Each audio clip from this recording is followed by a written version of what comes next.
उम्, तिम्रो मायाले बाँधेर राख, मेरो सिरानी होस् तिम्रो काख, तिम्रो मायाले बाँधेर राख, मेरो सिरानी होस् तिम्रो काख, जान नदेऊ मलाई अब टाढा।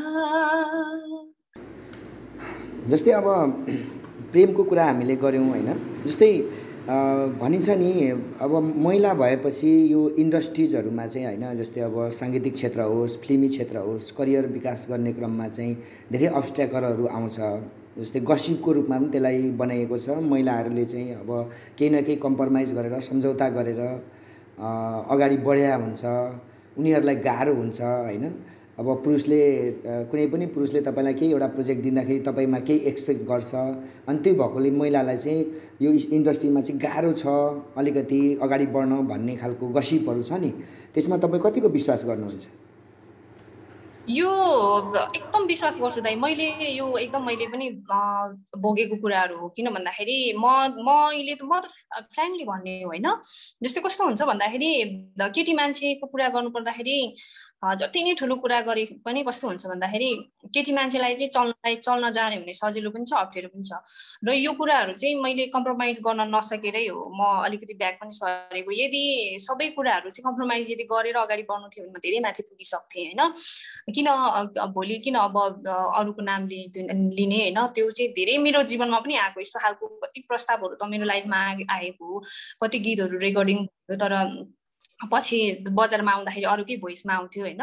आमाले दिएको चौबन्दी चोली, बाबाले दिएको ढाका पछ्यौरी, आमाले दिएको चौबन्दी चोली, बाबाले दिएको ढाका पछ्यौरी, मलाई सम्झना आउँछ मनमा बेसरी, मलाई सम्झना आउँछ मनमा बेसरी, हाँस खेल गरेको माइती घर बिर्सु कसरी, हाँस खेल गरेको माइती घर बिर्सु कसरी, आमाले दिएको चौबन्दी चोली।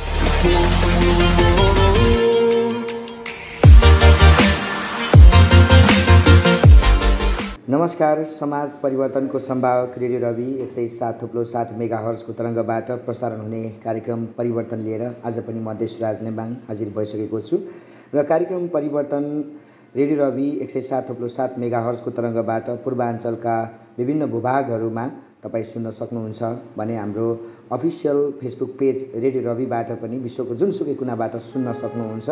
त्यसैगरी यो कार्यक्रमलाई समदर्शी टिभीबाट प्रत्यक्ष रूपमा तपाईँ हेर्न पनि पाउनुहुन्छ, जसको लागि चाहिँ समदर्शी टिभीलाई सब्स्क्राइब गर्नुपर्ने हुन्छ। र अडियो भिजुअलको रूपमा समदर्शी टिभीबाट प्रत्यक्ष रूपमा तपाईँ हेर्न सक्नुहुन्छ भने आज चाहिँ हामीसँग एकजना यस्तो कलाकार हुनुहुन्छ जो चाहिँ रविकै काखमा हुर्किनु भएको एकजना कलाकार जुना राई। उहाँले चाहिँ दार्जिलिङ सहर सन् 2020, त्यसै गरी तिमी र म कान्छा, मायाले नौडाँडै काटी गएछ लगायत दर्जनौँ गीतहरूमा आफ्नो स्वर प्रदान गरिसक्नु भएको छ। र उनी सुमधुर स्वरको धनी जुना राईसँग कुराकानी गर्न लागिरहेका छौँ। जुनाजी, तपाईँलाई स्वागत छ है। नमस्ते भाइ। नमस्ते, नमस्कार। Thank you. आराम कुशलै हुनुहुन्छ? हजुर, म आरामै छु आजसम्म। आज हाम्रो कति समय पछाडि भेट भयो? लगभग 69 सालतिर होला, तमुल लोसारमा हाम्रो बिरतावनमा भेट भएको थियो एउटा कन्सर्टमा है हजुरसँग मेरो। अनि त्यस पछाडि नर्मली अब हुन्छ नि गफ त च्याटहरूमा भइराखेकै हो, तर भेट चाहिँ त्यहाँदेखि नै भएको छैन। आज यसरी भिडियोमा अडियो मार्फत भिडियो मार्फत कुरा हुँदैछ तपाईँ हाम्रो। 2069 साल भनेपछि ठ्याक्कै 9 वर्ष भयो है? हजुर हजुर। 9 वर्षमा यहाँ माई खोलामा पनि धेरै पानी बगेर गइसक्यो, सायद यता मावा खोलामा पनि धेरै पानी बगेर गइसक्यो होला। हाम्रो जुनाको जीवनमा पनि धेरै परिवर्तन आइसक्यो होला यो 9 वर्षमा। परिवर्तन त अभियसली आउँछ नि दाइ। त्यो हामीले परिवर्तन नगर्दाखेरि पनि त्यो समय अनुसार चल्दै जाँदाखेरि परिवर्तनहरू हुँदै जाने कुराहरू हो। त्यतिखेरको भन्दा अहिले त परिवर्तन त भइहाल्छ नि दाइ। अलिक के त्यस्तो नभए पनि के हदसम्म चाहिँ भयो। यो 9 वर्षमा नि कति उपलब्धि गरे होला जस्तो लाग्छ तपाईलाई? उपलब्धि त्यो 9 वर्ष अगाडि र अहिले हेर्दाखेरि धेरै नै उपलब्धिहरू चाहिँ गरेको छु जस्तो मैले फिल गर्छु दाइ। किन भन्दाखेरि त्यतिखेर 9 वर्ष अगाडि हजुरसँग भेट्दाखेरि मेरो साङ्गीतिक यात्रा भर्खरै मात्रै सुरु हुँदै थियो होइन। अहिले पनि कति नै अगाडि त गएको छैन होइन, तर पनि त्यतिखेर चाहिँ एक किसिमको हजुर होस्टको आदरमा प्रोग्राममा आउनुभएको थियो भने म एउटा सिङ्गर, एउटा कलाकारको भूमिका त्यहाँ निर्वाह गरिराखेको थिएँ। मलाई चाहिँ त्यतिखेर एउटा होस्ट, एउटा कार्यक्रम सञ्चालक भेट्दाखेरि पनि कस्तो मजाको हुन्छ नि अनुभूति हुन्थ्यो भनेपछि अहिले चाहिँ अब हजुरहरूसँग मजाले सहकार्य गरेर काम गर्न पाइराखेको छु भनेपछि हजुरहरू जस्तै धेरै अग्रजहरूसँग काम गर्न पाएको फिलहरू गर्दाखेरि चाहिँ धेरै नै प्रगतिहरू भएको छ कि जस्तो फिल गर्छु दाइ। त्यस पछाडि नि तपाईँको ठ्याक्कै बसाइ जन्म त तपाईँको यता 5 थरमा होइन, कुन ठाउँ हो? मेरो 5 थरको रवि हो दाइ। रविमा तपाईँ जन्मिनुभयो। कति समय बस्नुभयो? कति सालसम्म रवि बस्नुभयो? मेरो बाल्यकाल सबै रविमै बितेको हो नि दाइ। म साङ्गीतिक यात्राको यो पछाडि मात्रै म काठमाडौँ छिरेको हो। यो काठमाडौँ छिर्दाखेरि पनि म चाहिँ फर्स्ट नेपाल आइडलको सिलसिलामा चाहिँ म छिरेको काठमाडौँ। त्यस पछाडि चाहिँ साङ्गीतिक यात्राहरू काठमाडौँमै बसेर गर्दैछु। मेरो सबै कुराहरू चाहिँ बाल्यकाल रवि नै हो। सबै अहिले सम्झिनु पर्दाखेरि रवि नै, सबै थोक मेरो रवि नै हो। हजुर। भनेपछि कति सालको कुरा हो यो जुन तपाईँ नेपाल आइडलमा जानुभयो नि? नेपाल आइडलमा मेरो नेपाल आइडल भनेको चाहिँ 68-69 सालको हो। किनभने 68 सालदेखि सुरु भएर 69मा चाहिँ इन भएको थियो। भनेपछि 68 सालदेखि नै जो 67-68 सालदेखि नै म घरदेखि बाहिर चाहिँ हुन थालेको। किन भन्दाखेरि यो साङ्गीतिक कुराहरूले गर्दाखेरि अब हुन्छ नि, अब सानोतिनो प्रोग्रामहरूको सिलसिलामा बाहिर कन्सर्टहरूमा होइन, कुनै पनि एउटा साङ्गीतिक कार्यक्रमहरूमा चाहिँ हिँड्ने भएको थिएँ म। अनि त्यस पछाडि 68-69देखि चाहिँ रेगुलर नै हो। 69देखि तपाईँ जस रेगुलर काठमाडौँमै बस्नु भएको छ। कति सालमा पहिलो गीत रेकर्ड गर्नुभयो? मेरो 69मै हो दाइ। 69 सालमा नि तपाईँले पहिलो गीत कुन रेकर्ड गर्नुभयो? मैले कुन भन्दा पनि अहिले त्यस्तो गीतहरू चाहिँ धेरै नै छ दाइ होइन। अब भन्नुपर्दाखेरि चाहिँ होइन, मतलब 2069 सालमा तपाईँको पहिलो गीतको रूपमा चाहिँ कुन गीत रेकर्ड गर्नुभएको थियो? मा चाहिँ त्यतिखेर चाहिँ हाम्रो के भन्छ सुशील कोइराला, हाम्रो के भन्छ पूर्व मन्त्री सुशील कोइरालाको चाहिँ हाम्रो, मैले काङ्ग्रेस एउटा, हुन त हामी कलाकारहरू कुनै पनि पार्टीको पेवा चाहिँ हुँदैनौँ होइन, तर पनि उहाँको शब्दमा चाहिँ मैले एउटा गीत गाएको थिएँ। उहाँ चाहिँ त्यो गीत चाहिँ कसरी प्राप्त भएको थियो भन्दाखेरि हाम्रै 5 थरको रानीटारको एकजना नाम बिर्सेले उहाँको थ्रुबाट म नेपाल आइडलमा चाहिँ गएको थिएँ भनेर चाहिँ उहाँले चाहिँ त्यतिखेर त एउटा रियालिटी सोहरू भन्दाखेरि त मान्छेले खुबै मन पराउने होइन, अलिकति मान्ने हुन्थ्यो नि त। अहिले पो त्यस्तो छैन होइन। अनि उहाँ चाहिँ नेपाल आइडलको टप 10मा पुगेको अरे भन्ने खालको किसिमको मेसेज पुगेछ। 5 थरकै बहिनी रहेछ भनेपछि उहाँ चाहिँ काङ्ग्रेसको मान्छे हुनुहुँदो रहेछ, निर्मल गुरुङ याद भयो मलाई। अनि उहाँको थ्रु मैले चाहिँ त्यो गीत रेकर्ड गरेको थिएँ। तर त्यो गीत रेकर्ड गर्दाखेरि चाहिँ एउटा जनवादी गीत थियो। त्यो गीत रेकर्ड गर्दाखेरि चाहिँ मैले चाहिँ लगभग 15-20 चोटि नै सुने होला क्या। त्यही हो मेरो फर्स्ट अनुभव भनेको चाहिँ। त्यो गीत रेकर्ड गरिसकेपछि एक किसिमको खुसी मिल्यो, आत्मसन्तुष्टि मिल्यो अनि धेरैचोटि सुन्नुभयो है। अहिले हाम्रो दर्शक अनि श्रोताहरूलाई सुनाउन सकिन्छ त्यो गीत कि बिर्सिसक्नुभयो? त्यो गीतहरू मैले त्यो एक्ज्याक्टली भन्नुपर्दा त्यो ठिकै छ, अर्कै गीत सुनाउ न त, अर्कै गीत भए पनि सुनाउ न त। हुन्छ, म गीत सुनाउँछु है।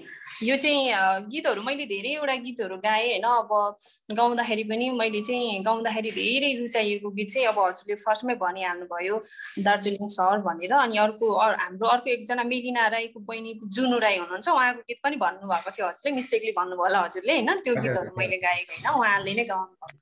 अनि मेरो चाहिँ गीत भन्नुपर्दाखेरि चाहिँ फर्स्टमा चाहिँ यो दार्जिलिङ सहर होइन। मैले धेरै गीतहरू गाएँ तर मेरो सर्कलमा भनौँ न त्यस्तो धेरै पपुलर त हामीले गराउन सकिएन। किनभने र पनि हामीले सोच्यो भन्दा राम्रो भएको गीत चाहिँ दार्जिलिङ सहर हो। यो गीत चाहिँ हाम्रो प्रकाश थुलुङ दाईले लेख्नु भएको भनेपछि यो गीतलाई चाहिँ सङ्गीत भर्नु भएको छ मन थुलुङ दादा र उहाँ र मैले नै गाएको हो यो गीत चाहिँ। अनि यो गीत म सुनाउँछु है। मलाई त घुम्ने छ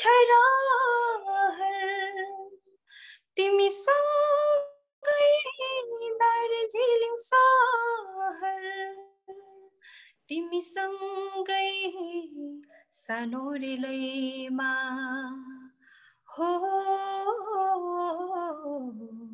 सानो रेलैमा हो भेटिरहूँ लाग्छ तिमीलाई, लाग्छ सधैँ हेरिरहूँ, लाग्छ हर पल माया गर्दै अङ्गालोमा बेरिरहूँ, हो लाग्छ हर पल माया गर्दै अङ्गालोमा बेरिरहूँ। थ्याङ्क यू दाइ। ओके, एकदमै स्विट होइन, रकिङ खालको तपाईँले सुनाउनु भयो। तपाईँको रोजाइको गीत चाहिँ कस्तो टाइपको हुन्छ? यस्तै पप टाइपको हुन्छ कि यो त अलिकति लोक पप टाइपको हो यो गीत चाहिँ? लोक पप भन्दा पनि लोक होला दाइ। अनि मेरो रोजाइहरूमा चाहिँ मैले पहिला पहिला गाउँदाखेरि चाहिँ अलिकति लोक पप टाइपकै अलिकति वेस्टर्न टाइपको गीतहरू गाउँथेँ म होइन। अनि पछि पछि अब गर्दाखेरि चाहिँ मलाई चाहिँ नर्मल्ली सबै खालको गीतहरू चाहिँ तिमीले गाउन सक्छौ भन्ने खालको एक किसिमको अग्रजहरूबाट आए पछाडि चाहिँ मैले गाउन थालेको र ट्राई गर्दाखेरि गाउँदाखेरि हुँदो पनि रहेछ। अनि त्यस पछाडि चाहिँ हामी अब एक किसिमको गीतहरू गाउने भइसकेपछि त अलिकति सबै खालको गाउन सक्नुपर्ने रहेछ भनेपछि मैले सबै खालको गीतहरू गाउँछु दाइ। अहिले चाहिँ सबै भर्सटाइल सिङ्गरको रूपमा तपाईँ चिनिन्छ हुन्छ? हजुर हजुर, त्यस्तो भर्सटाइल पनि होइन, तर गाउने कोसिस चाहिँ गर्छु। गाउँदाखेरि राम्रै पनि भएको छ दाजु आजसम्म चाहिँ। जस्तै नेपाल आइडलको कुरा गर्नुभयो नि, हजुर, नेपाल आइडलको यात्रा चाहिँ कस्तो रह्यो तपाईँको? नेपाल आइडलको यात्राको कुरा गर्नु पर्दाखेरि चाहिँ हिजो पनि मेरो मैले उहाँलाई अङ्कल भनेर सम्बोधन गर्छु होइन। हाम्रो अशोक लोरुङ राई हुनुहुन्छ, उहाँसँग मैले धेरै काम गरेको छु। उहाँले ठ्याक्क यो रियालिटी सो अहिले भोइस अफ नेपालको पुरै यो भोटिङको एकदम दौडधाप छ नि त। अनि त्यहीमा चाहिँ उहाँले सायद ठ्याक्क फेसबुकमा पनि देखिराखेको थिएँ होइन। त्यो बेला चाहिँ कस्तो थियो भन्दाखेरि हामीहरू चाहिँ अनलकी नै भन्नुपर्छ दाइ। नेपाल आइडलको यात्रा भन्नुपर्दाखेरि तपाईँको सुदूरपूर्वदेखि पश्चिमसम्मको चाहिँ तपाईँको रियालिटी सोमा कन्टेस्टेन्टहरू आबद्ध भएको थियो नि त होइन। तर पनि हाम्रो चाहिँ कस्तो भइदियो भने 6 महिना प्रोग्राम चाहिँ ग्याप भइदियो। त्यस पछाडि 6 महिना बाद चाहिँ तपाईँको प्रोग्राम हुँदाखेरि चाहिँ कस्तो भयो भने टप 10 देखि उता चाहिँ हामीलाई एकदमै धेरै दुःख पनि पाएको हो। तर त्यतिखेर दुःख फिल भएन होइन। अब त्यतिखेर यस्तो राम्रो फोनहरूको यस्तो राम्रो सुविधा थिएन होइन। युट्युबहरू चलाउनुपर्छ भन्ने मलाई नै ज्ञान थिएन। म सानो टुकटुकी फोन चलाउँथेँ त्यतिखेर होइन। अनि त्यो हुँदाखेरि चाहिँ कस्तो थियो भने त्यतिखेर ठ्याक्क टप 10 भएपछि चाहिँ तपाईँको आयोजकहरू भागिदिनु भयो क्या। अनि आयोजकहरू चाहिँ भाग्नुभयो। अनि त्यस पछाडि आयोजकहरू भागे पछाडि चाहिँ तपाईँको सानसानो अब मिनी आयोजकहरू भनौँ न, उहाँहरूले चाहिँ रियालिटी सोलाई कम्प्लिट गर्ने कोसिस गर्नुभयो होइन। त्यतिखेर चाहिँ दुःख एकदमै थियो। अहिले जस्तो तपाईँको एकदम फेसिलिटी थिएन होइन, सिस्टम थिएन त्यतिखेर। हामीलाई कुनै त्यस्तो प्र्याक्टिसहरू गराइँदैन थियो। अनि जस अब कन्टेस्टेन्ट त हामी प्रतियोगी नै हो नि त हामी होइन। अब तपाईँको हरेकजनाबाट चाहिँ हामी प्रतिस्पर्धा गरेर आएको हुन्थ्यौँ होइन। अनि त्यो भएको भएर त्यतिखेर हामीलाई त वाउ लाग्थ्यो। तर अहिले सम्झिँदाखेरि चाहिँ त्यो लाज लाग्छ क्या हामीलाई। किन भन्दाखेरि कतिपय कुराहरू चाहिँ त्यस्तै हुन्छ है। जस्तै जे कुरा पनि जब म्याच्योर हुँदै गइन्छ त्यसमा हामीले पहिला गरेका कुराहरू चाहिँ अलिकति भर्खर अनम्याच्योर टाइपकै हो कि भन्ने फिल चाहिँ जेमा पनि हुन्छ। त्यति बेला कुन गीत गाउनु भएको थियो हजुरले? हजुर हजुर, कुन गीत गाउनु भएको थियो नेपाल आइडलमा अहिले सम्झिनु? मैले तपाईँको इलामबाट अडिसन दिएर आएको, नेपाल आइडल काठमाडौँ आइपुगेको म इलामबाट होइन। म 5 थर रविको मान्छे। म इलामबाट चाहिँ मैले अडिसन दिएको थिएँ। तपाईँको पूर्वमा इलाम र धरानमा मात्र थियो। अनि म लगभग के अरे 5 सालको कोकिलतारा सकेर इलाम आइडलमा पनि म चाहिँ गएको।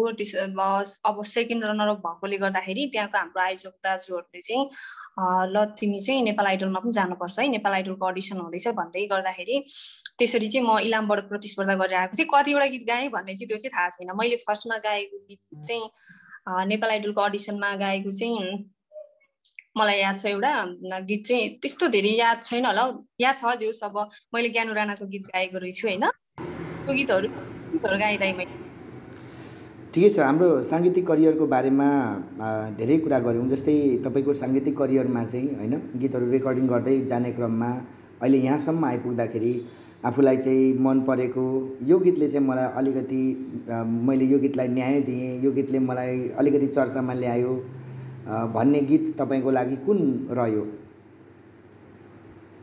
मेहनत भन्ने कुरा त हामीले सबैमै गरिन्छ, तर कुन गीत कतिखेर गएर क्लिक भइदिन्छ त्यो चाहिँ थाहा नहुने रहेछ दाइ होइन। तर मैले त्यत्रो अब गीतहरू गाउँदाखेरि होइन, अब पनि गाउँछु म होइन, गाउँदाखेरि चाहिँ सबैभन्दा रुचाइएको अरू गीतहरू पनि धेरै राम्रो नै बन्यो, अब धेरै राम्रै पाराले बनाएको पनि हो। कुनै पनि काम गर्दाखेरि नराम्रो होस् भनेर त गरिँदैन होइन। त्यो सिलसिलामा चाहिँ मलाई धेरै राम्रो सबैले अब एउटा चिन्न भन्दा पनि एक किसिमको इमेज त अब म्युजिकमा छ है भन्ने खालको त छ नै होइन। आफ्नो ठाउँमा आफ्नो आफ्नो एरियामा सबैको हुन्छ, त्यति धेरै पपुलर नभए पनि सबैले चिन्नैपर्छ भन्ने पनि छैन। तर पनि सबैले रुचाएको र मलाई पनि आहा लागेको कि चाहिँ दार्जिलिङ सहर नै हो। अब 2 पनि आउँदैछ हामी दार्जिलिङ सहरको भिडियो बनिँदैछ अहिले। हजुर। अनि एउटा हाम्रो कमल खत्री ज्यूसँगको गीत छ, डुएट गीत छ, त्यो गीत पनि हो। तर त्यो चाहिँ त्यस्तो सोचे जस्तो चाहिँ भएन भनौँ न, तर अब ठिकै छ। अब अलिकति स्ट्रगलको कुरा गरौँ न त। यो हाम्रो कार्यक्रम परिवर्तन अनि त्यसै गरी समदर्शी टिभीबाट चाहिँ जसले अलिकति स्ट्रगल गर्नुभएको हुन्छ त्यो स्ट्रगलको कथा सुनाएर अरूलाई पनि इन्सपायर गरौँ भन्ने हाम्रो उद्देश्य पनि हो। कम्तीमा तपाईँको स्ट्रगलको कथा सुनिसकेपछि जो नयाँ प्रतिभाहरू हुनुहुन्छ, नयाँ काम गर्न अगाडि बढिरहनु भएको छ, उहाँहरूलाई प्रेरणाको स्रोत हुन्छ। स्ट्रगललाई तपाईँले कसरी बुझ्नुभयो कि स्ट्रगल गर्नु खासै परेन कि सबै साथीभाइको साथ सहयोग पाएर? स्ट्रगल भन्ने कुरा कस्तो हो भनेदेखिलाई चाहिँ अब सबैले सबैको जीवनमा आफ्नो आफ्नो पारामा आफ्नो आफ्नो शैलीमा स्ट्रगल गरेकै हुन्छ होइन। मेरो पनि भन्ने हो भने चाहिँ एउटा डायरी चाहिँ भरि छ होला जस्तो लाग्छ। किन भन्दाखेरि साङ्गीतिक यात्राको स्ट्रगलमा चाहिँ जब म तपाईँको एउटा गाउँमा रवि जस्तो ठाउँ अहिले पो अब सबै थोक अहिले तपाईँको प्रदेश सरकार आए पछाडि सबै थोकहरू जाँदैछ पुग्दैछ भनौँ न होइन, त्यो ठाउँमा म हुर्किएको मान्छे। एउटा घरमा क्यासेट पनि नहुँदाको पीडा होइन, म गीत गाउन रहर गर्ने अनि क्यासेट नहुँदाको पीडाहरूमा मैले गुज्रिएको म होइन। त्यस पछाडि त्यो क्यासेट अब भोलि गीत गाउन जानु छ, आज क्यासेट त्यो रिल बटारिएर चुटेर गाँच्दाखेरिको पीडाहरू होइन, त्यो स्ट्रगलहरू सम्झिन्छु। अनि म चाहिँ तपाईँको 5 कोकिलतारा त्यस पछाडि इलाम गाँदाखेरि तपाईँको रविबाट राकेसम्म हिँड्दाखेरि हुन्छ नि छडहरू बर्खाको मासमा प्लास्टिक ओढेर छाता ओढ्न नदिने हावाले होइन, त्यस्तो खालको उयोहरू चाहिँ एकदमै धेरै सम्झिन्छु म। अनि सपना पुरा गर्नको लागि तपाईँ, मैले अलिकति कुरा काटे जस्तो भयो, गीतको अडिसन दिनु जाँदाखेरि पनि तपाईँ प्लास्टिक ओढेर जानुहुन्थ्यो? हजुर एकदमै। त्यो चाहिँ अब साथीहरू हुन्थ्यो, सबैजना टिम भइन्थ्यो होइन। त्यस पछाडि अब पानी पर्थ्यो, अब त्यो चिसोले भिज्दाखेरि अब स्वर बस्ला कि भन्ने पिर हुन्थ्यो। त्यतिखेर एक किसिमको जोस जाँगर होइन आफ्नो छुट्टै खालको हुन्थ्यो नि त। त्यतिखेर अब स्वर पनि जोगाउनु पर्थ्यो, खोर्सानी नखाने यस्तो खालको कुराहरू हुन्थ्यो। एकदमै धेरै गाह्रो थियो दाइ त्यतिखेर। अब हुन्छ नि अब हुन्छ नि अहिले मैले चाहिँ खास अब अलिकति हजुरले नै मैले चाहिँ जोड्न चाहेँ है। मेरो साङ्गीतिक यात्रा कसरी सुरु भयो भन्दाखेरि चाहिँ मैले एउटा प्रोग्राम यतिकै एउटा घरमा पापाले चाहिँ क्यासेट ल्याइदिनु भएको थियो, त्यो त्यहाँनिर प्र्याक्टिस गर्दै गर्दाखेरि राम्रो लाग्यो आफूलाई। अनि त्यस पछाडि एउटा प्रोग्राम हुँदैछ अरे भनेर उलानीमा दशमीमा चाहिँ एउटा प्रोग्राम हुँदैछ अरे, कम्पिटिसन छ अरे भन्ने खालको पाराले भयो। अनि त्यस पछाडि त्यो कम्पिटिसनमा म गएँ। म त एउटा गाउँको मान्छे हो, तर रवि भनेको चाहिँ रविदेखि पारि हो, मेरो गाउँ चाहिँ खेसम खोपा हो होइन। अनि त्यहाँ चाहिँ यता रविको दाईहरू भने त ठुलो ठुलो क्लब थियो त्यहाँनिर त होइन। त्यस पछाडि उहाँहरूसँग म प्रतिस्पर्धा गर्नलाई चाहिँ एउटै ठाउँको मान्छे हुन चाहिँ गएको थिएँ क्या, म पुगेको रहेछु भनौँ न।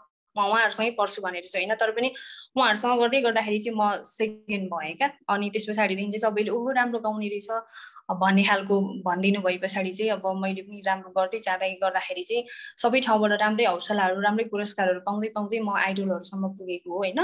अनि त्यो भोगाइहरू एकदमै छ दाइ। अब त्यो भनेर मैले तलमाथि हुन सक्छ होइन, अब त्यो सबै कुराहरू ननिस्कन पनि सक्छ एकदमै सम्झिँदाखेरि। हजुर, कतिलाई चाहिँ यस्तो लाग्छ होला मेरो अब परिवर्तन हुन्छ नि, मेरो जीवन कहानीहरू सुनेर चाहिँ भावी आउने भाइ बहिनी अथवा हाम्रो साथीहरूको लागि पनि प्लस पोइन्ट हुन्छ भन्नुभयो। हो एकदमै, उहाँहरूलाई पनि कति लाग्छ मेरो जस्तो मैले जस्तो स्ट्रगल कसैले गरेको छैन होला, मैले गर्दाखेरि नहुने रहेछ भनेर भन्नुहुन्छ होला होइन, त्यो सोचाइ आउँछ कि। तर सबैले आफ्नो आफ्नो साइडबाट चाहिँ दुःख कष्टहरू भोगेकै हुन्छ, त्यो चाहिँ हो। अब मैले चाहिँ मजाले प्रस्ताउन सकिनँ आफ्नो कुराहरू होइन, त्यो हुन्छ नै। जस्तै करियरमा अगाडि बढ्दै जाने क्रममा नि जस्तै कोही बेला चाहिँ कस्तो हुन्छ भने धेरै प्रयास गरिन्छ तर आफूले जुन खालको एक्सपेक्ट गरेको हुन्छ त्यस्तो खालको उपलब्धि भइदिँदैन नि त लाइफमा होइन। जस्तै तपाईँले जुन रफ्तारमा चाहिँ आफूलाई कलाकारिताको करियरमा चाहिँ अगाडि बढाउँ भनेर तपाईँले जुन रफ्तारमा जुन एउटा सोचाइमा अगाडि बढिरहनु भएको हुन्छ त्यो पुरा नभइदिने होइन। त्यस्तो भएर चाहिँ कहिलेकाहीँ होइन यो सेक्टर मैले गलत रोजेँ कि क्या हो, केही नहुने रहेछ भन्ने टाइपको निराशावादी सोचहरू चाहिँ आयो कि आएन तपाईँलाई? त्यो कस्तो भयो भने दाइ, मलाई भन्नुपर्दाखेरि मेरो भोगाइहरूमा चाहिँ सुरुमा त हो नै, किन भन्दाखेरि म्युजिक मेरो एभ्रिथिङ भनेर म लागेको पनि हो होइन। तर पछि बुझ्दै जाँदाखेरि चाहिँ कस्तो हो भनेदेखिलाई अहो म्युजिक भन्दा अरू के पनि गर्नुपर्ने रहेछ है भन्ने खालको चाहिँ भयो। किन भन्दाखेरि म ठुलो हुँदै गएँ, म म्याचुर हुँदै गएँ, म्युजिकको बजारहरू हेरेँ होइन। अनि यो म्युजिक सेक्टरभित्र तपाईँको यो मिडिया सेक्टरभित्र मान्छे कसरी अडिएको रहेछ भन्ने कुराहरू पनि बुझेँ। र उहाँहरू यदि सही ठाउँबाट अगाडि बढिराख्नु भएको छ भने म त्यो वेबाट चाहिँ अगाडि बढ्न सक्छु कि सक्दिनँ, मेरो औकातले भ्याउँछ कि भ्याउँदैन, त्यो कुराहरू पनि त हेर्नु पर्यो नि त होइन। अनि त्योहरू हेर्दै गर्दाखेरि चाहिँ मैले जस अलिकति म ब्याक सरेको पनि हो एकदमै। हजुरले एकदम राम्रो क्वेसन गर्नुभयो है। अनि म्युजिकमा मैले चाहिँ त्यस्तो राम्रो करियर नदेखे पछाडि चाहिँ म्युजिकलाई छोड्ने त होइन, माया मार्ने त होइन, गर्नुपर्छ।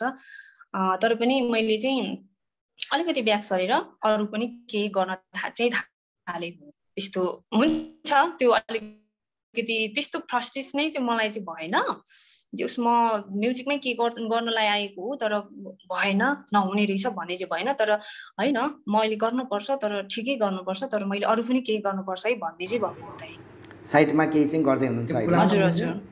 एउटा गीत सुन्नुपर्छ होला हाम्रो श्रोता दर्शकको लागि। हुन्छ हुन्छ। म यो चाहिँ हाम्रो दिपेन गुरुङ दादासँग मैले यो कभर गाएको हो। मलाई कभरै भए पनि राम्रो लाग्छ क्या यो गीत।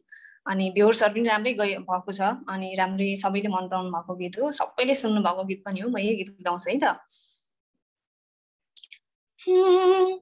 तिम्रो मायाले बाँधेर राख मेरो सिरानी होस् तिम्रो काख, तिम्रो मायाले बाँधेर राख मेरो सिरानी होस् तिम्रो काख, जान नदेऊ मलाई अब टाढा, माया यो होस् अझै अझै गाढा, तिम्रो मायाले बाँधेर राख। थ्याङ्क यू दाइ। एकदमै मिठो गीत सुनाउनु भयो होइन। जस्तै हामीले जीवन सङ्घर्षको कुरा पनि गऱ्यौँ, त्यो एउटा सङ्घर्षको कुरा अलिकति दुःखदपूर्ण नै हुन्छ, अलिकति सङ्घर्षै गर्नुपर्ने हुन्छ, त्यसले चाहिँ जीवनमा अगाडि बढाउँछ। र जीवनका धेरै आयामहरू पनि हुन्छन्। जस्तै अहिले तपाईँले गीत गाउनु भयो नि, तिम्रो मायाले बाँधेर राख होइन, तिम्रो मेरो सिरानी होस् तिम्रो काख, यो एकदमै रोमान्टिक गीत गाउनुभयो। जस्तै बहिनीको जीवनमा चाहिँ यस्ता रोमान्टिक पलहरू चाहिँ कतिको बित्या छन् त? त्यतातर्फ चाहिँ समय कतिको दिँदै हुनुहुन्छ? यो माया प्रेम के लाग्छ तपाईँलाई? प्रेम त त्यो दिनै पर्दैन दाइ, त्यो आफै त अटोमेटिकली आफै भएर आउने कुरा हो, जाने कुराहरू हो, त्यस्तो चाहिँ छैन दाइ। अब कस्तो भन्नाले अब मैले हजुरको त्यो नै अलिक बुझिनँ क्या। अब होइन मतलब पछि भन्छु तर म पछि भन्छु। अब छैन भनौँ भने पनि नहुने, छ भनौँ भने पनि गाह्रो भन्ने जस्तो भयो। त्यो मान्छेले त्यो उयो गर्नै नसक्ने क्या। अब त्यो हुँदाखेरि चाहिँ छ भन्दा पनि अब नहुने, छैन भन्दाखेरि पनि नहुने भन्ने खालको हुन्छ नि त। हजुरलाई म भन्छु होइन ठिकै छ, त्यो यसरी लिउँ न त। जस्तै अब त्यो पनि एउटा लाइफको पाटो हो। अब बहिनी राम्री पनि हुनुहुन्छ, विशेष गरी यो महिलालाई होइन केटीहरूको लागि चाहिँ गाह्रो विषय चाहिँ राम्री हुनु हो होइन। राम्री हुँदाखेरि चाहिँ सानै उमेरदेखि चाहिँ प्रस्तावहरू आउने, गुलाबको फुलहरू आउने होइन। खास गरी हाम्रो केटाहरू चाहिँ फुल दिइहाल्ने क्या राम्रो देख्ने बित्तिकै नि। अनि त्यस्तो दुःख चाहिँ कतिको पाउनुभयो तपाईँले? त्यस्तो अब मान्छेको हरेक मान्छेको हजुरको पनि भयो होइन, भइरहेको छ। उमेरमा त हुँदै त्यो हुने भनेको त सबै कुराहरू त्यो उमेर अगाडि पनि हुँदैन, उमेर पछाडि पनि हुँदैन, सबै कुराहरू उमेरमै हुने हो होइन। तर त्यो कुराहरूलाई चाहिँ कसरी लिने भन्ने कुराहरू पनि हुन्छ। अब त्यस्तो कुराहरूले नर्मली नै लिनुपर्छ, हुन्छ दाइ त्यस्तो कुराहरू। भनेपछि 16 वर्षको उमेरदेखि अहिलेसम्म निरन्तर गुलाब चाहिँ आउँछ? निरन्तर त नभनौँ दाइ, अब हामीले पनि एक किसिमले त अब चासो दिनु पर्यो नि त होइन, त्यो अर्थमा पनि हुन्छ।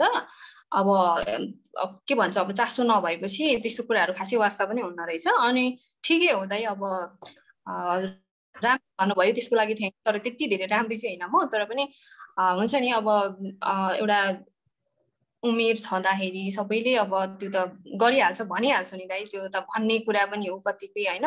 भन्दैमा के हुन्छ र भन्ने पनि हुन्छ, अब त्यस्तो पनि हुन्छ दाइ, त्यति हो। त्यसमा त्यति साह्रो चासो दिनु भएको छैन त्यसो भने तपाईँले है?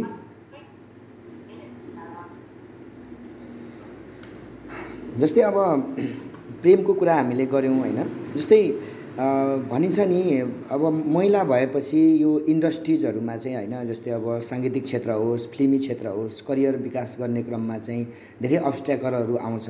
जस्तै गसिपको रूपमा पनि त्यसलाई बनाइएको छ। महिलाहरूले चाहिँ अब केही न केही कम्प्रोमाइज गरेर, सम्झौता गरेर अगाडि बढ्या हुन्छ, उनीहरूलाई गाह्रो हुन्छ होइन। अब पुरुषले कुनै पनि पुरुषले तपाईँलाई केही एउटा प्रोजेक्ट दिँदाखेरि तपाईँमा केही एक्सपेक्ट गर्छ, अनि त्यो भएकोले महिलालाई चाहिँ यो इन्डस्ट्रीमा चाहिँ गाह्रो छ अलिकति अगाडि बढ्न भन्ने खालको गसिपहरू छ नि, त्यसमा तपाईँ कतिको विश्वास गर्नुहुन्छ? यो एकदम विश्वास गर्छु दाइ, मैले यो एकदम मैले पनि भोगेको कुराहरू हो। किन भन्दाखेरि मैले त फ्र्याङ्कली भन्ने होइन, जस्तै कस्तो हुन्छ भन्दाखेरि केटी मान्छेको कुरा गर्नु पर्दाखेरि जति नै ठुलो कुरा गरे पनि कस्तो हुन्छ भन्दाखेरि केटी मान्छेलाई चाहिँ चल्न जाने भने सजिलो पनि छ, अप्ठ्यारो पनि छ। र यो कुराहरू चाहिँ मैले कम्प्रोमाइज गर्न नसकेरै हो म अलिकति ब्याक पनि सरेको। यदि सबै कुराहरू चाहिँ कम्प्रोमाइज यदि गरेर अगाडि बढ्नु थियो भने म धेरै माथि पुगिसक्थेँ होइन। किन भोलि किन अब अरूको नाम लिने होइन, त्यो चाहिँ धेरै मेरो जीवनमा पनि आएको। यस्तो खालको कति प्रस्तावहरू त मेरो लाइफमा आएको, कति गीतहरू रेकर्डिङ भयो, तर पछि बजारमा आउँदाखेरि अरूकै भोइसमा आउँथ्यो होइन। तर त्यसमा चाहिँ किन रहेछ भन्दाखेरि जस्तै हजुरले भन्नुभयो नि एउटा केटी मान्छेलाई युज गर्ने, जस्तै मलाई एउटा गीत दिए बापत उनीहरूलाई पनि मैले के दिनुपर्ने, यो टाइपको त धेरै मैले भोगेको भन्दा मलाई भोगाउन खोजिएको थियो, तर पनि म नाम लिदिनँ। किनभने यो जुन इन्डस्ट्रीमा चलिरहेछ भन्ने यो गसिप मात्रै नभएर यथार्थ नै रहेछ होइन। त्यसो भए कति धेरै मान्छे त यहाँ मैले अहिले पनि म उहाँहरूको नाम लिन चाहन्न, धेरैजना चाहिँ हाम्रो जति पनि अब अहिले हाम्रो पूर्वकै मेरो समकालीन साथीहरू पनि कति धेरै कम्प्रोमाइज गरेर हिँड्नुहुन्छ क्या उहाँहरू होइन। टक्कसँगले फेसबुकमा फोटो हाल्दैमा होइन त्यो राम्रो नै हुन्छ भन्ने छैन। उनीहरूले आफ्नो स्वार्थको लागि अथवा अरूको स्वार्थको लागि चाहिँ एकदमै धेरै कम्प्रोमाइज गरेको मैले पाउँछु होइन। किन भन्दाखेरि त्यसरी हामी जस्तो एउटा नयाँ एउटा हुन्छ नि उदाउँदै गरेको कलाकारलाई त मान्छेले प्रोत्साहन दिएर झन् एउटा आत्मसाथ माया दिएर हुन्छ नि अगाडि लानुपर्ने हो नि त। तर त्यो चाहिँ एकदम गलत हो। साङ्गीतिक करियरमा तपाईँ अहिले ब्याक हुनुको कारण मध्ये मुख्य कारण चाहिँ यो यसैलाई सम्झिनुहुन्छ, जुन एउटा महिलामाथि भएको हिंसा अथवा महिला कलाकारहरूलाई चाहिँ जुन अब सङ्गीतकारहरूले प्रोड्युसरहरूले एक्सपेक्ट गरेर होइन, मैले तपाईँ यति गर्नुभयो भने मेरो लागि यो गर्नुपर्छ अनि मात्रै यो गीत हुन्छ भन्ने टाइपको कुराहरू आएपछि नै तपाईँले होइन यो क्षेत्रमा पनि अब यस्तै रहेछ भन्ने लाग्यो हो कि? यस्तो हुँदै किन भन्दाखेरि अहिले पनि सबै कुराहरू त भइ नै राखेको छ। किन भन्दाखेरि सबैजनाले अब जति पनि मलाई नजिकबाट चिन्नुहुन्छ उहाँहरूले त गर्नुपर्छ। अब कतिजनाले चाहिँ अब लगभग यो बिचमा पनि मलाई 2-3वटा गीतको अफर आइराखेको छ, तर मैले चाहिँ अवस्थाले गर्दाखेरि नदिइराखेको, टाइम नपुगिराखेको भन्नुपर्छ होइन। ब्याक त म सरेकै हो। किन भन्दाखेरि मैले फ्युचर पनि मैले देखिनँ, किनभने फ्युचर देख्नको लागि त्यो लेभलमा मैले स्ट्रगलै गर्न नसकिराखेको अवस्था। किन भनेदेखिलाई यहाँ गीत सङ्गीतले गाएर मात्रै मेरो सबै कुराहरू पुरा हुने त्यो होइन, त्यो पनि भएन होइन। त्यो हुँदाखेरि चाहिँ म अलिकति ब्याक मात्र सरेको, तर साङ्गीतिक क्षेत्रलाई चाहिँ मैले माया मारेको चाहिँ होइन। र अर्को कुरा चाहिँ के भन्दाखेरि जस्तै यो महिला शोषणको कुरा छ नि, योसँग त हामी लड्ने हो नि त, किन भन्दाखेरि यो मलाई फल्नाले चाहिँ यो सेक्टरमा मलाई शोषण भयो, फल्नाले मलाई शोषण गर्यो, म यो सेक्टर छोड्छु भनेर त त्यो अभियसली होइन। सायद म यो शोषण भन्ने कुरासँग म लडेरै होला आज सरी अलिकति ब्याक पनि भएको। मैले सबै कुरालाई यदि कम्प्रोमाइज गरेर अगाडि जानु थियो भने म जान्थेँ भने होइन म धेरै माथि पुगिसक्थेँ। म त्यो शोषण नसर्ने मान्छे हो नि त, किन भन्दाखेरि म शोषण सर्नेमा नपर्ने खालको मान्छे हो। किन भन्दाखेरि म बरु आफ्नो इच्छा मार्छु तर म बेचिन्न भन्ने खालको मान्छे हो क्या म चाहिँ।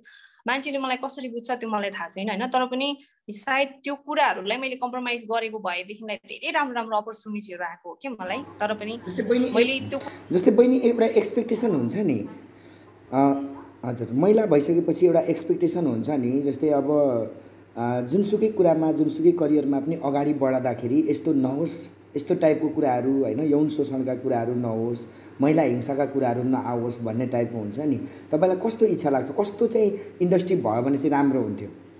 यो त अभियसली लाग्छ नि दाइ, किन भन्दाखेरि यो यस्तो शोषण भन्ने कुराहरू चाहिँ हुन त हाम्रो यो सेक्टरमा मात्रै होइन अरू सेक्टरमा पनि छ होला, त्यो सेक्टरसँग हामी भिजेको छैनौँ होइन। यो कस्तो यो नहोस् चाहिँ हामीले किन भन्छौँ भन्दाखेरि कस्तो खालको चाहन्छौँ भन्दाखेरि चाहिँ, किन भन्दाखेरि एकले अर्कालाई माया गर्ने, माया पनि कस्तो खालको माया गर्ने होइन, माया गर्ने, सम्मान गर्ने, सानोलाई माया गर्ने, ठुलोलाई आदर गर्ने होइन। उमा चाहिँ क्वालिटी के छ, उसको चाहिँ उमा चाहिँ क्यापेसिटी के छ, ऊ कतिसम्म अगाडि बढ्न सक्छ र उसलाई हामीले केसम्म गर्न सक्छौँ भन्ने कुरा बुझिसक्दा सक्दै पनि यहाँनिर चाहिँ मान्छेले एउटा के हुन्छ अवसरवादी हुन्छ नि, दुईतर्फीबाट एउटाले पनि अवसर खोजिरहेको हुन्छ, अर्कोले पनि अवसर दिन खोजिरहेको हुन्छ। यसरी चाहिँ यो हुन्छ नि। अब यसले चाहिँ एउटा यो साङ्गीतिक क्षेत्रलाई होइन, साङ्गीतिक क्षेत्रलाई मात्रै नभएर हरेक जुनै सुकै क्षेत्रमा चाहिँ यो एकदम दुर्गन्धित हुन्छ नि, यस्तो खालको चाहिँ तुल्याउँछ कि सबै त नभनौँ, हुँदैन सबैजना, तर एकजनाले गर्दाखेरि तपाईँको माहौलै बिग्रिन्छ नि त।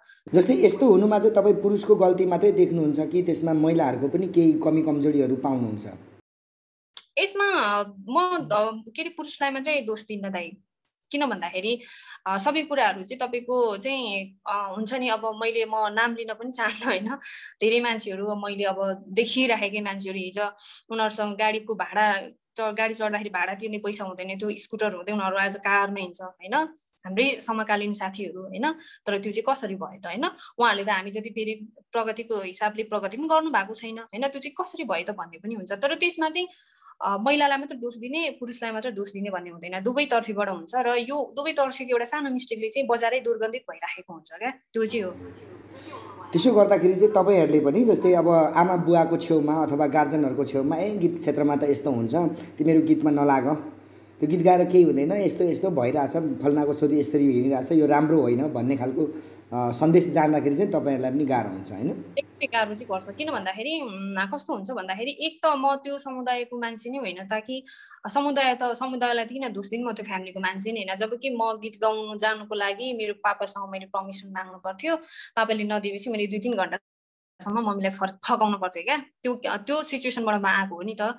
किन भन्दाखेरि त्यस्तो गीत गाउने तामझाम त मेरो त धेरै परको कुरा हो। तर यो कुराहरूले गर्दाखेरि पनि मैले चाहिँ भोलि मैले के मिस्टेक गरिहालेँ भने चाहिँ मेरो फ्यामिलीले मलाई के भन्ला यो टाइपको पनि एक किसिमको मलाई चाहिँ थियो होइन। त्यो हुँदाखेरि उहाँहरूले सुनिराख्दाखेरि त झन् हामीलाई त एकदमै गाह्रो हुन्छ। मलाई मात्रै होइन, म जस्तो मान्छेलाई धेरै नै गाह्रो हुन्छ सर। दाइ ठिकै छ। जस्तै अब यो नारी हिंसाको विषयमा हामीले कुरा गऱ्यौँ, धेरै अब अलिकति कम्प्रोमाइज गरेर भन्दाखेरि नै त्यही शारीरिक रूपमा नै हो, उहाँहरूले कम्प्रोमाइज गरेर अगाडि बढिसकेपछि केही मुकाममा पुग्नु भएको छ। र अहिले क्षमतावान नारीले चाहिँ केही गर्न सक्ने अवस्था छैन त? त्यस्तो नगरेको खण्डमा आफू एउटा क्षमतावान, आफू आफ्नो ट्यालेन्टेड प्रस्तुत गरेर चाहिँ अगाडि बढ्न सकिने वातावरण छ कि छैन त? त्यो छ दाइ, किन भन्दाखेरि धेरैजना हुनुहुन्छ नि त। किन भन्दाखेरि कस्तो भने यो सेक्टरमा तपाईँको अहिले हाम्रो हुन्छ नि थुप्रैजना हुनुहुन्छ, ट्यालेन्ट पनि हुनुहुन्छ, उहाँहरूसँग कला गला छ, सबै कुरा छ, भरिपूर्ण सम्पत्ति छ होइन। त्यो भएकोले गर्दाखेरि अब उहाँहरूसँग ल भलै सम्पत्ति पनि नहोला अरे, तर पनि उहाँहरूले गरिराख्नु भएको छ। तर पनि एउटा क्षमतावान व्यक्तिले गर्न सक्छ, नारीले गर्न सक्छ, गर्न नसक्ने भन्ने कुरा होइन, मैले पनि गर्न नसक्ने भन्ने कुरा होइन, म गर्न सक्छु। तर मैले म्युजिकको करियर देखिनँ, त्यही भएर अलिकति ब्याक सरेको मात्रै भन्न खोजेको। तर म्युजिकलाई बिर्सेको छैन, म म्युजिकलाई माया नै गर्छु। अनि कस्तो हुन्छ भन्दाखेरि तपाईँको यति धेरै क्षमतावान केटीले पनि कहीँ न कहीँ शोषण चाहिँ झेलिराखेको हुन्छ क्या। किन भन्दाखेरि त्यो कतै न कतैबाट चाहिँ भइराखेको हुन्छ कि त्यो त्यति चाहिँ हुँदैन, त्यो मात्र भन्न खोजेको, गर्न नसक्ने भन्ने। अनि तपाईँले चाहिँ जस्तै अब मैले अब त्यस्तो खालको एउटा भनौँ न मैले भोग्नु पर्यो होइन, कसैबाट चाहिँ त्यस्तो खालको प्रस्ताव आयो होइन, अब रिलेसन राख्ने त्यसरी बस्ने भन्ने खालको प्रस्ताव आइसकेपछि त्यो कुरालाई चाहिँ तपाईँले त्यतिकै नेग्लेक्ट गरेर बाहिर चाहिँ ल्याउनु भएन? मैले त्यो धेरै अगाडिको कुरा हुँदै सायद अलिकति आजभन्दा 2-4 वर्ष अगाडि मात्रै पनि मैले त्यो कुरा यदि ममा भएको भएदेखिलाई होइन म ल्याउँथेँ होइन। तर यो अलिकति अगाडिकै कुरा हो। त्यतिखेर म चाहिँ तपाईँको साङ्गीतिक क्षेत्रभित्रकै कति मान्छेलाई म चिन्दिनँ थिएँ होइन, मेरो सङ्गत सर्कल थोरै थियो होइन। अनि म त्यतिखेर त्यस्तो खालको अवस्थामा मलाई त्यस्तो भएको हो नि त। त्यतिखेर चाहिँ मैले म मामा माइजूसँग बस्थेँ, म मेरो माइजूलाई पनि मैले कुरा सेयर गरेँ क्या। मलाई चाहिँ फल्ना मान्छेको फेरि सबै मेरो माइजूले पनि सर्कललाई चिन्नु भएको भएपछि चाहिँ मैले मेरो माइजूलाई चाहिँ एज अ गार्जेन मानेर, मेरो गार्जेन नै हुनुहुन्छ होइन, उहाँलाई मैले सेयर पनि गर्थेँ। मलाई फल्नाले यस्तो यस्तो भन्छ होइन, यस्तो चाहिँ यस्तो गर्दाखेरि यस्तो हुन्छ है, यस्तो गर्नुपर्छ, यति बजी आइज भनेर भन्छ माइजू, के गर्ने भनेर भन्दाखेरि अनि उहाँले चाहिँ भनिदिनुहुन्थ्यो क्या मलाई, यो मान्छे यस्तो है, यो मान्छे चाहिँ यस्तो, यो मान्छे चाहिँ यस्तो, योसँग तिमी यति मात्रै रहनु, योसँग यति जानु भन्ने टाइपको कुराहरू मलाई चाहिँ एक किसिमको मार्गदर्शन देखाएपछि चाहिँ, मार्ग देखाउनु भएपछि चाहिँ मलाई चाहिँ चल्नलाई सजिलो भयो। र पछि पनि मैले गर्दै जाँदाखेरि मैले कति त घरमा सेयर पनि गरिनँ होइन, त्योहरू हुँदाखेरि धेरै कुराहरू हुन्थ्यो। र मैले आफैले देख्दाखेरि पनि पछि अरू मेरो समकालीन साथीहरूले चाहिँ नथाहा पाएको जस्तो गरेर कति कम्प्रोमाइजहरू गरेको देख्दाखेरि चाहिँ यो सेक्टर भनेको चाहिँ यस्तो रहेछ होइन, यहाँ धेरै कुराहरू कम्प्रोमाइज गर्नुपर्ने रहेछ होइन, आफूमा क्षमता हुँदा पनि कम्प्रोमाइज गर्नुपर्ने रहेछ भन्ने चाहिँ भयो क्या मलाई। तर पनि त्यो लेभलले चाहिँ म एउटा कमर्सियल हिसाबले चाहिँ कहिले पनि म्युजिकमा त्यहाँदेखि चाहिँ गइनँ क्या त। किन भन्दाखेरि सङ्गीतलाई माया गर्ने मान्छे होइन, गीत सङ्गीतलाई माया गर्ने मान्छे हजारौँ हुन्छ नि त, तर उनीहरूले चाहिँ गीत सङ्गीतलाई माया गर्ने मन पराउने मान्छेले उनीहरूले गाउनै पर्छ भन्ने पनि त छैन नि होइन। तर म त गाउँछु, माया गर्छु, र पनि त म त के अरे म त अब्बल मान्छे हो नि त, म त गाउन सक्ने मान्छे हो नि त। तर उनीहरूको नजिकै गएर म गाउनुपर्छ भन्ने छैन नि त, उनीहरूले दिएको गीतै गाउनुपर्छ भन्ने छैन नि त। म आफ्नो हिसाबले पनि त गाउन सक्छु भनेर मैले आजसम्म जति पनि गरेको आफ्नै हिसाबले मात्र गरेको हो, मैले कसैको स्पोन्सर। जस्तो अब हामीले अँध्यारो कुरा त गऱ्यौँ, विकृति एक किसिम छ, सङ्गीत इन्डस्ट्रीमा पनि छ, चलचित्र इन्डस्ट्रीमा पनि होला, त्यस्तो धेरै मान्छेहरू शोषणमा पनि परेको होला दिदी बहिनीहरू होइन। त्यो एउटा दुःखद पाटो हो र कुनै दिन यो सङ्लिएर जाओस् भन्ने हो। अब इन्डस्ट्रीमा सबै नराम्रो त हुँदैन, अब राम्रोहरूको नाम लिनु पर्दाखेरि होइन, जस्तै तपाईँले साङ्गीतिक क्षेत्रमा अगाडि बढ्दै जाँदाखेरि आफ्नो एउटा प्रेरणाको स्रोतको रूपमा होइन, आफ्नो एउटा आत्मबल बढाइदिने व्यक्तित्वको रूपमा कसलाई सम्झिनुहुन्छ? मलाई त्यसरी सम्झनु पर्दाखेरि चाहिँ के अरे हाम्रो एकजना मैले अघि पनि भने, मैले अङ्कल भनेर भने, हाम्रो अशोक लोरुङ राई हुनुहुन्छ, उहाँ हाम्रो उता घर रवि पनि जानुभएको छ होइन। अनि हाम्रो म एज अ दुमी राई भएकोले गर्दाखेरि हाम्रो दुमी राईहरूले उहाँलाई सम्मान पनि गर्नुभएको थियो।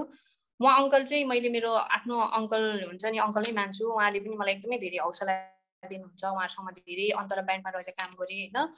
अनि हाम्रो अशोक लोरुङ अङ्कलले चाहिँ एकदम कराउनु पनि हुन्थ्यो, म कहाँ तपाईँको सिक्किम प्रोग्रामहरूमा जाँदाखेरि रोएको पनि छु, उहाँले ट्याक्क कराइहाल्नुहुन्थ्यो, म रोइहाल्थेँ क्या, तर पनि फकिहाल्ने त्यो टाइपको हुन्थ्यो। उहाँले चाहिँ यस्तो गर्दा यस्तो हुन्छ भनेर एक किसिमको हौसला माया दिलाइदिनुहुन्थ्यो होइन। म जति बाबुको छेउमा बस्दाखेरि जति सेफ फिल गर्छु त्यति नै सेफ फिल गर्थेँ उहाँसँग बस्दाखेरि, र उहाँले धेरै सर्कलहरूमा पनि मलाई भिजाउनु भयो, चिनाउनु भयो। र अर्कोजना चाहिँ मैले दाइ नै बनाएको छु, हाम्रो देव चामलिङ राई, उहाँ अहिले के अरे नेपाल पुलिस क्लबमै हुनुहुन्छ, उहाँ गिटारिस्ट पनि हो। उहाँले त मलाई एउटा खिड्की पनि तैँले यस्तो गरेर गाउनुपर्छ, यस्तो गरेर गाउनुपर्छ भनेर सिकाउनुहुन्थ्यो। र हाम्रो श्रेयसी बहिनी, सानो बहिनी, त्यतिखेर हामी सँगै गाउँदाखेरि चाहिँ बहिनी त सानै थियो होइन। अनि उसले पनि, उसलाई चाहिँ ऊ सानै भए पनि म्युजिक सम्बन्धी धेरै ज्ञान भएकोले गर्दा उसँग म सिक्थेँ होइन।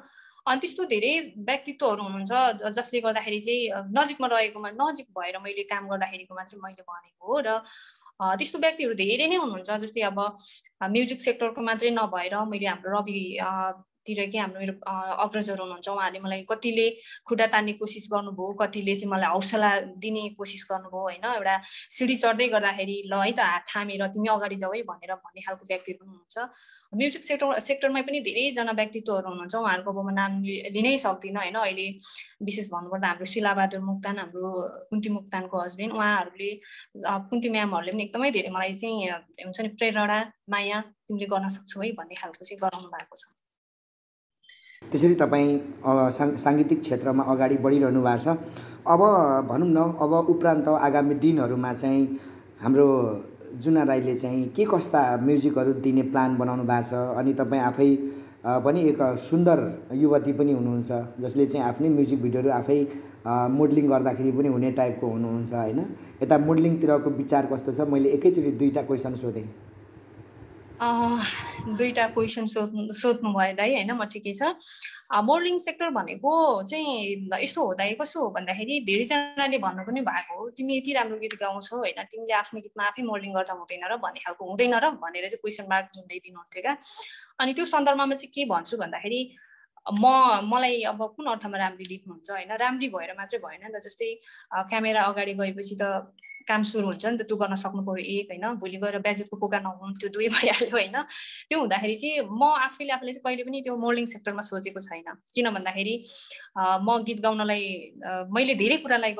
म धेरै कुरा गर्नलाई जन्मेको हो अनि फर्स्टमा मेरो म्युजिक आफ्नो साथमा छँदैछ होइन तर कहीँ कतै आफ्नो गीतमा कतै लिपसिङहरू त दिने कुराहरू त हुन्छ नि तर म मोडलिङ नै गर्छु भन्ने चाहिँ त्यो चाहिँ छैन दाइ अहिलेसम्म चाहिँ छैन होइन गायन क्षेत्रमा चाहिँ अगाडि बढ्नु त्यही हो अब गाउनु गायन अर्को हजुरले कस्तो टाइपको योजनाहरू ल्याउँदै हुनुहुन्छ के गर्ने सोचमा हुनुहुन्छ भन्दै हुनुहुन्छ नि होइन त्योमा चाहिँ कस्तो छ भन्दाखेरि हुन्छ नि जुना राई हिजो पनि जुना राई नै हो आज पनि जुना राई भोलि पनि जुना नै हुन्छ होइन को कतिखेर तलमाथि हुन्छ त्यो त थाहा नै हुँदैन होइन हामीले चाहिँ बजारले के मागेको चाहेको छ त्यो कुराहरू त हामीले भनेको ल्याउन सक्दैनौँ नि दाइ किन भन्दा हामी जस्तो एउटा नर्मल मिडल क्लासको फ्यामिलीबाट चाहिँ तपाईँको आएको मान्छेले त धेरै गाह्रो नै हुन्छ त्यो भएकोले गर्दाखेरि मैले गर्ने कुराहरू चाहिँ लगभग 2 वर्ष चाहिँ मैले ब्याक सरेको हो किन भन्दाखेरि मेन रिजन भनेको चाहिँ मेरो आफ्नो पर्सनल समस्याहरूले गर्दाखेरि पनि हो होइन अलिकति त्यो कुराहरू मैले भन्न चाहिनँ पर्सनल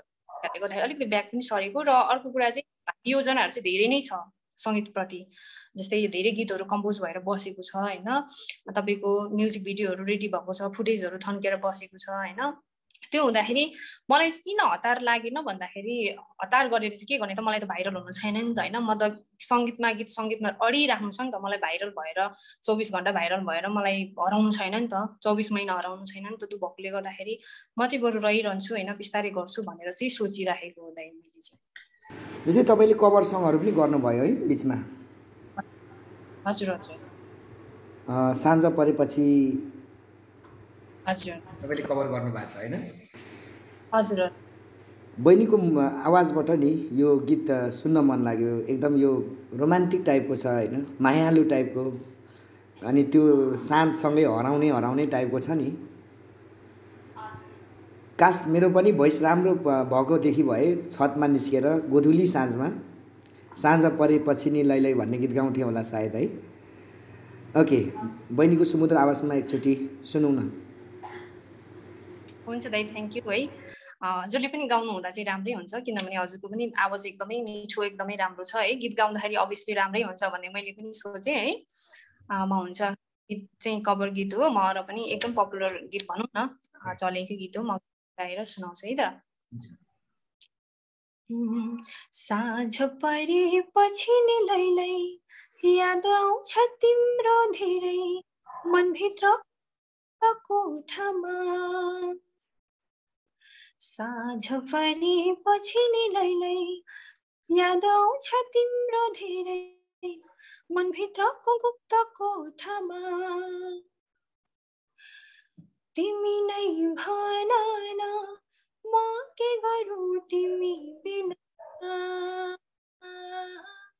तिमी नै भन न म के गरौँ तिमी बिना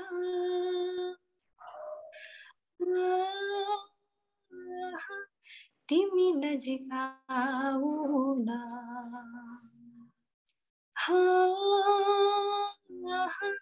अझै नजिक आऊ न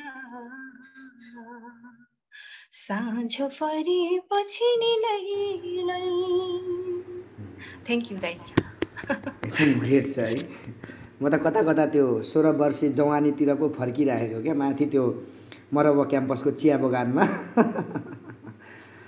भनेपछि तपाईँले कलेज लाइफ चाहिँ कता बिताउनु भयो साँच्चै मेरो यतै हो काठमाडौँमै बिताउनु भयो कलेज लाइफ है अब अन्त्यमा हामी अन्त्यमा आइपुग्यौँ। कुराकानी पनि भयो रेडियो रवि 107.7 मेगाहर्जको तरङ्गबाट अनि त्यसै गरी समदर्शी टिभीको माध्यमबाट हामीले विश्वमा रहनुभएका श्रोता दर्शकहरू माझमा एउटा पुग्ने अवसर पाइरहेका छौँ।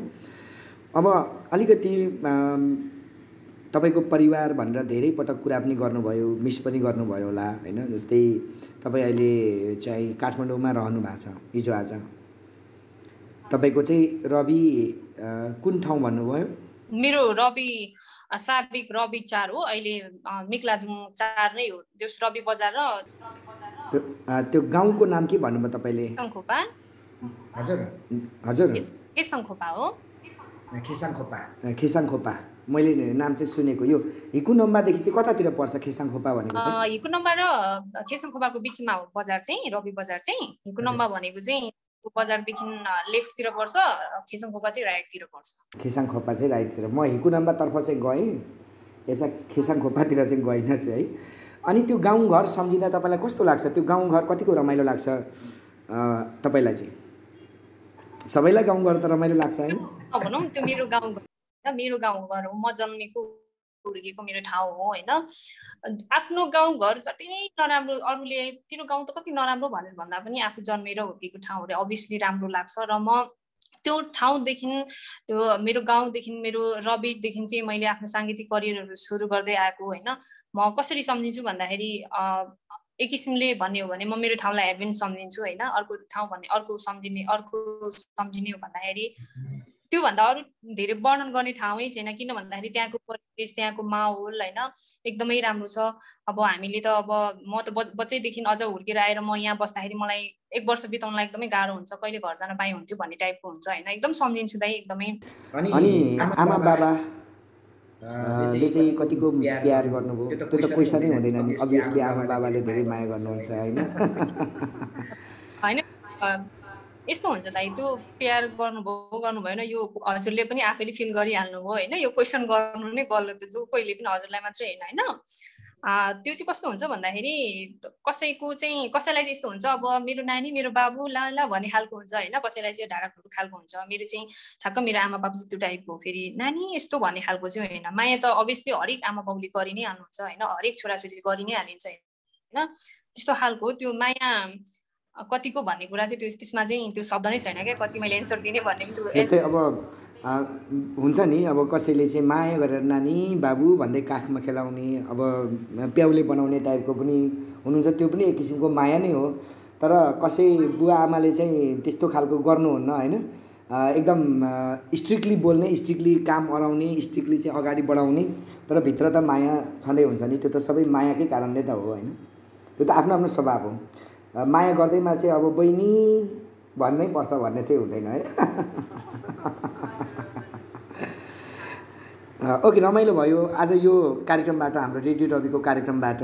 जस्तै तपाईँ एउटा रविमा जन्मिनुभयो, हुर्किनुभयो त्यो पहाडी भेगमा होइन। त्यो पहाडी भेग भन्नाले एकदम रमाइलो लाग्छ। म पनि कहिलेकाहीँ त्यहाँ कामको सिलसिलामा जाने गर्छु।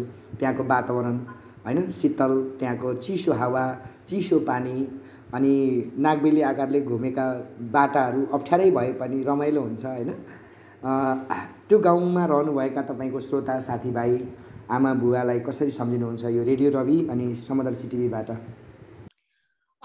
फर्स्ट अफ अल त म मेरो फ्यामिलीलाई त म अब दिनदिनै नै कुरा गरिराखेको हुन्छु, त्यो त नसम्झिने कुरै भएन होइन। उहाँहरू त सदैव मेरो मनमै हुनुहुन्छ, मेरो मन मस्तिष्कमा हुनुहुन्छ। र त्यो हुँदाखेरि अरू हाम्रो त्यो अब रविको सम्पूर्ण हाम्रो मेरो दर्शक श्रोताहरूलाई चाहिँ म के भन्न चाहन्छु भने, मेरो आफन्तहरूलाई चाहिँ म के भन्न चाहन्छु भन्दाखेरि उहाँहरूले गर्दाखेरि नै म जुना राई हो होइन। जति पनि मेरो एउटा घरबाट, मेरो टोलबाट, मेरो समुदायबाट, मेरो बजारबाट चाहिँ म रविबाट 5 थर हुँदै होइन, पूर्वाञ्चल हुँदै एउटा केन्द्रसम्म आइपुगेको हो नि त, उहाँहरूले गर्दाखेरि म पुगेको हो होइन। त्यो हुँदाखेरि चाहिँ उहाँहरूलाई एकदमै धेरै अपार सम्झना, अपार माया होइन। जुना राईले फेरि पनि साङ्गीतिक क्षेत्रमा केही गर्छ होइन, तपाईँहरूको आशालाई निराश बनाउँदैन होइन, त्यो भन्न चाहन्छु। एकदमै धेरै माया गरिदिनु होला भन्छु। जुना राई को भनेर सायद कतिले त चिन्नु पनि भएको छैन होला। म मिडियामा एकदमै धेरै कम आउने मान्छे हो होइन, विशेष गरेर रेडियो रविको लागि पनि भइरहेको छ नि त। अनि रेडियो रविबाट चाहिँ म बज्दैछु, पहिला पनि एकचोटि बजेको हो, तर फेरि हाम्रो देशराज दाजुको थ्रुबाट म बज्दैछु होइन। सबैले सुन्दै हुनुहुन्छ होला यतिखेर मलाई होइन। अनि त्यो भएकोले गर्दाखेरि एकदमै रेडियो रविलाई पनि धेरै धेरै धन्यवाद दिन चाहन्छु। हाम्रो एलबी सर, म रविमा छँदाखेरि रेडियो रवि नसुन्ने कुरै हुँदैन। अनि हाम्रो देशराज दाजुको प्रोग्रामहरू मैले रविमै छँदाखेरि पनि पूर्व लकडाउनमा मजाले सुनेको हो मैले होइन। त्यही भन्छु रेडियो रविलाई मजाले सुनिदिनुहोस्। अनि हाम्रो देशराज दाजुको युट्युब च्यानल प्लस दाजुको कार्यक्रमलाई एकदमै धेरै माया गरिदिनुहोस् भन्न चाहन्छु। अनि यो कार्यक्रम सुनेर हेरेर साथ दिनुहुने सम्पूर्ण श्रोता दर्शकहरूलाई एकदमै हार्दिक नमन सेवा भन्न चाहन्छु। सबैजनालाई धन्यवाद अनि दाजुलाई पनि। ओके जुना बहिनी, अब हाम्रो छुट्टिने बेला पनि भयो, तपाईँले त बिदा पनि मागिसक्नुभयो लास्ट, तर बट नट लिस्ट भन्छ होइन। यो किन चाहिँ यति मात्रै होइन भन्दाखेरि हामी आगामी दिनहरूमा पनि कुनै ठाउँमा यसरी नै कुराकानी गर्न सक्छौँ। तर यो अब जाँदा जाँदै विशेष गरी म चाहिँ नभनौँ सबै सन्तानले चाहिँ आफ्नो आमा बुवालाई चाहिँ माया नै गर्नुहुन्छ होला सायद, सबै सन्तानले है। तर दुर्भाग्यवश कसैले चाहिँ आफ्नो आमा बाबुलाई वृद्धाश्रममा पठाउनु परेको दृश्यहरू, पठाउनु भएको दृश्यहरू पनि हामीले यदाकदा देख्छौँ। त्यो आफैमा दुःख लाग्दो कुरा हो। आमा बुवाको धेरै माया लागेको हुनाले म तपाईँलाई आमा बुवालाई समर्पण गरेर गाउने गीत कुनै छ भने एकदम मायालु स्वरमा, मिठो स्वरमा कसैको गीत कुरालाई पनि मैले एक्सेप्ट गर्न चाहेँ है।